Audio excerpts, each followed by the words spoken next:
Good morning. আজকে একটু good মর্নিংয়ের video করতে ইচ্ছা করলো, তাই করছি। তো কেমন আছো বলো তোমরা সবাই? আশা করি ভালোই আছো, আমিও মোটামুটি ভালো আছি। তো চলে এলাম রান্নাঘরে চা করতে। রুটি করা হয়ে গেছে, আম কাটা হয়ে গেছে, দাদা খাবে। তো এখন চা বসিয়ে দিয়েছি, চা জলও ফুটে গেছে। তো চলো, ধরতে পারছি না, বুঝেছো? দাদা অফিস যাবে, চলে আসবে, এক্ষুনি চলে আসবে। দাদাকে খেতে দেবো। একদম ভুলে গেছি জানো তো, আমল দুধটা ফুরিয়ে গেছে, আমল দুধটা আনতে হবে, একদম একটুখানি আছে, এখন হবে, জাস্ট এইটুকু আছে। তো যাই হোক, এখন চাটা খাইলে প্রচণ্ড মানে চা চা লাগছে, মানে মনে হচ্ছে কখন চা খাবো, কখন চা খাবো।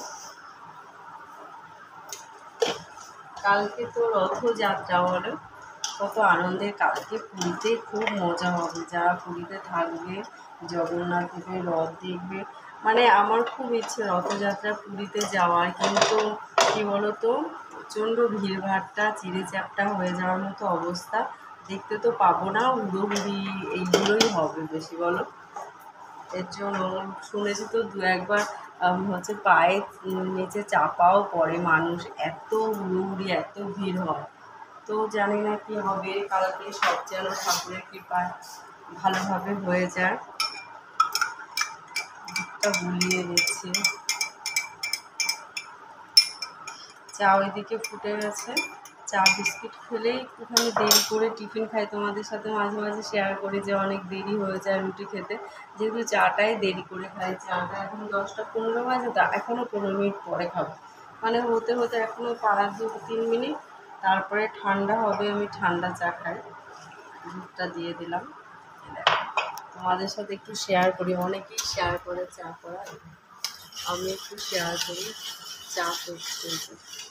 এখানটা আলো নেই, বুঝেছো? জানলা হলে কী হবে, আলোটা একটু কম পড়ে, আর যখন রান্না করি তখন চিমনিটা চালাই। অবশ্য জানলাটা খুলে নিই, না, আরেকটা খুলে নিলাম জানলা। দেখো আমার জানলা থেকে পান গাছ দেখা যায়, এই দেখো, ওই দেখো, দেখেছো? শুধু পান পাতা হয়েছে, দারুণ পান গাছ হয়েছে কিন্তু আমার। মানে ঘরের সামনেটা ছিল, ওই জায়গাটা ভেঙে ঠিক করা হয়েছে বলে এখন ওখানে আর পান গাছটা নেই। আর পেছনে জবা ফুলের গাছ লাগিয়েছি।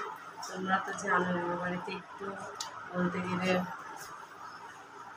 মাটি নেই, সব জায়গা যেটুকু জায়গা মাটি আছে সামনে পাকা করা, তো তার মধ্যে গাছপালা লাগিয়েছি। ট্যাটুটার কালারটা একটু ভালো লাগছে না আগের থেকে গো।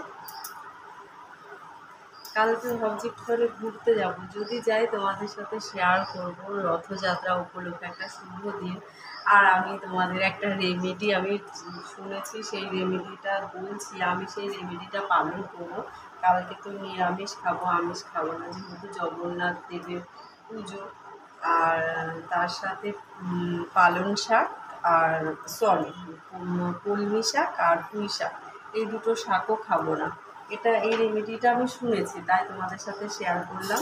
তোমরাও যদি পারো তাহলে না খেয়ে থেকো। দেখো এরকম করলাম, আর কত হেয়ার ফল হয়ে গেল, ঠিক আছে?